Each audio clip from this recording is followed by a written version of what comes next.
Halo semua, kembali lagi bersama Lilin Kecil. Kalau dia hanya datang saat dia kesepian, lalu pergi saat hidupnya kembali ramai. Itu bukan cinta, itu hanya kenyamanan sementara. Dan kamu bukanlah tempat singgah. Awalnya mungkin terasa kecil. Dia menghilang beberapa hari, membalas pesanmu sedikit lebih lama. Datang hanya ketika dia butuh didengar. Tapi kamu selalu tetap ada. Kamu selalu memahami, selalu memaklumi, selalu memberi ruang. Dan tanpa sadar, kamu sedang melatih orang lain untuk selalu menempatkanmu di urutan terakhir.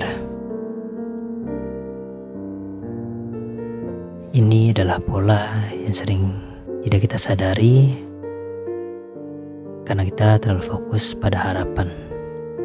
Kita berharap mungkin kali ini akan berbeda. Kali ini dia akan tinggal lebih lama. Kali ini dia benar-benar melihat kita. Kita terus memberi dengan keyakinan bahwa suatu hari nanti pemberian kita akan dihargai. Tapi siklus ini terus berulang. Dia datang membawa cerita tentang dunianya yang rumit. Dan kamu mendengarkan dengan sabar. Menyingkirkan kebutuhanmu sendiri demi menenangkannya. Setelah dia merasa lebih baik, dia kembali ke dunianya. Dan kamu kembali sendirian. Menunggu panggilan berikutnya. Pola ini tidak hanya melelahkan, tapi juga merusak. Kamu mulai mempertanyakan nilai dirimu sendiri. Apakah aku tidak cukup penting untuk diperjuangkan? Kenapa aku selalu menjadi pilihan cadangan? Sadarilah, ini bukan tentang kekuranganmu. Ini adalah tentang ketidakmampuan dia untuk memberikan komitmen dan kehadiran yang utuh. Setiap kali kamu membiarkan itu terjadi, kamu secara tidak langsung mengirim pesan pada dirimu sendiri bahwa kebutuhanmu tidaklah penting. Kamu mengorbankan ketenanganmu demi ketenangan sesaat yang bahkan bukan milikmu. Lalu, kenapa kita menerima posisi itu? Kenapa kita rela menjadi tempat singgah bagi seseorang? Bebannya seringkali lebih dalam dari yang kita duga. Karena menjadi pilihan terakhir masih terasa lebih baik daripada tidak dipilih sama sekali. Ada bagian dalam diri kita yang sangat takut ditinggalkan. Takut sendirian. Rasa takut ini bisa berakar dari pengalaman masa lalumu. Dari luka yang belum sembuh, yang membuat kita percaya bahwa kita harus menerima apapun yang diberikan agar tidak kehilangan seseorang. Jadi kita rela menerima sisa waktu, sisa perhatian, sisa energi. Kita meyakinkan diri kita sendiri. Setidaknya dia masih menghubungiku. Atau setidaknya aku masih ada di hidupnya. Kita menipu diri sendiri dengan berpikir bahwa perhatian ini adalah bentuk cinta. Padahal cinta yang sehat tidak membuatmu menunggu giliran. Cinta yang tulus tidak datang dengan syarat. Cinta yang sejati tidak membuatmu merasa seperti pilihan kedua, ketiga, atau bahkan terakhir. Dalam hubungan yang sehat, kamu tidak perlu mengemis perhatian. Kamu tidak perlu bertanya-tanya kapan giliranmu akan tiba. Kamu adalah bagian dari prioritas, bukan pengisi waktu luang. Menerima posisi ini juga bisa disebabkan oleh harapan yang salah. Kita berharap bisa mengubahnya. Kita berpikir, jika aku cukup sabar, jika aku cukup baik, dia akan sadar dan memilihku.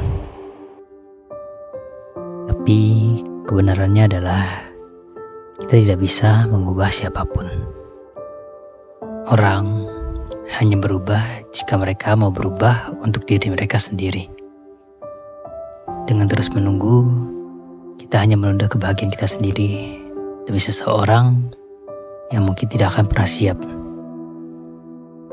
Kebiasaan ini, kebiasaan menerima perlakuan sebagai pilihan terakhir, secara perlahan akan merendahkan nilai dirimu sendiri. Saat kamu terus menerima perlakuan ini, perlahan kamu mulai percaya, mungkin aku memang hanya pantas segini. Mungkin aku terlalu banyak meminta. Mungkin aku harus lebih sabar. Kamu mulai menyalahkan dirimu sendiri. Kamu berpikir, mungkin aku kurang menarik. Atau mungkin aku yang terlalu sensitif. Pikiran-pikiran ini adalah racun yang perlahan membunuh kepercayaan dirimu. Kamu mulai meragukan instingmu, meragukan perasaanmu sendiri. Kamu merasa bersalah karena menginginkan lebih. Karena menginginkan apa yang seharusnya menjadi standar dalam sebuah hubungan. Kehadiran, rasa hormat, dan juga komitmen. Lalu, seseorang dengan lembut tapi tegas harus mengatakan ini padamu. Tidak, kamu tidak terlalu banyak meminta. Kamu tidak meminta hal yang mustahil kok. Kamu hanya memberi pada orang yang tidak siap atau tidak mau memberi balik perasaan itu. Kamu memberikan seluruh lautanmu pada seseorang yang datang dengan sebuah cangkir kecil. Mereka tidak akan pernah bisa menampung semua yang kamu tawarkan. Masalahnya bukan pada besarnya lautanmu, tapi pada kecilnya wadah mereka. Kamu berharga. Kamu pantas mendapatkan seseorang yang datang dengan kesiapan yang sama, dengan hati yang terbuka, yang tidak membuatmu merasa seperti beban atau gangguan. Berhentilah berpikir bahwa kamu harus mengecilkan dirimu agar bisa diterima. Dunia ini luas, dan ada seseorang di luar sana yang akan melihatmu sebagai sebuah anugerah, bukan sebagai pilihan sementara. Jadi, bagaimana caranya belajar berdiri di posisi pertama dalam hidupmu sendiri? Yang pertama, sadari bahwa kamu tidak perlu menjadi prioritas semua orang. Itu mustahil. Tapi, kamu berhak dan harus menjadi prioritas di hubungan yang kamu jalani. Ini bukan egois. Ini adalah bentuk penghargaan pada dirimu sendiri. Mulailah dengan menetapkan batasan yang jelas. Batasan adalah caramu mengatakan, ini adalah caraku ingin diperlakukan. Dan aku tidak akan menerima yang kurang dari itu. Jika seseorang terus-menerus melanggar batasanmu, itu adalah tanda bahwa mereka tidak menghargaimu. Berhenti menjadi tempat singgah. Berhenti mengangkat telepon di tengah malam hanya karena dia kesepian. Berhenti membatalkan rencanamu untuk mengakomodasi jadwalnya tiba-tiba kosong. Berhenti menerima perhatian yang setengah-setengah. Perhatian yang diberikan saat dia butuh, bukan saat kamu butuh. Ini akan terasa sulit pada awalnya. Kamu akan merasa takut kehilangan dia. Tapi, tanyakan pada dirimu, apa yang sebenarnya kamu hilangkan? Seseorang yang hanya datang sesukanya? Seseorang yang membuatmu merasa cemas dan tidak berharga? Karena saat kamu berhenti menerima sisa, kamu memberi ruang untuk sesuatu yang utuh datang. Kamu buka pintu untuk hubungan yang seimbang, di mana kamu memberi dan menerima secara setara. Kamu memberi kesempatan pada dirimu untuk menemukan kebahagiaan yang tidak bergantung pada kehadiran orang lain yang tidak pasti. Kamu adalah tokoh utama dalam ceritamu, bukan pemeran pendukung dalam cerita orang lain. Kalau seseorang hanya mengingatmu saat dunia mereka sepi, biarkan mereka belajar bagaimana rasanya kehilangan tempat yang selalu ada. Biarkan mereka merasakan kekosongan yang selama ini kamu rasakan saat mereka pergi. Terkadang, kehilangan adalah guru terbaik. Kamu tidak diciptakan untuk menjadi pilihan terakhir. Kamu tidak diciptakan untuk menjadi pengisi kekosongan seseorang. Kamu layak dipilih dengan sadar. Dipilih setiap hari, bukan hanya setiap tidak ada pilihan lain. Dipilih karena kamu adalah kamu, dengan segala kelebihan dan kekuranganmu. Tulis di kolom komentar, aku bukan cadangan. Kalau kamu siap berhenti menerima sebagai sisa. Lilin kecil untuk hatimu yang sedang berjuang. Terima kasih sudah menonton.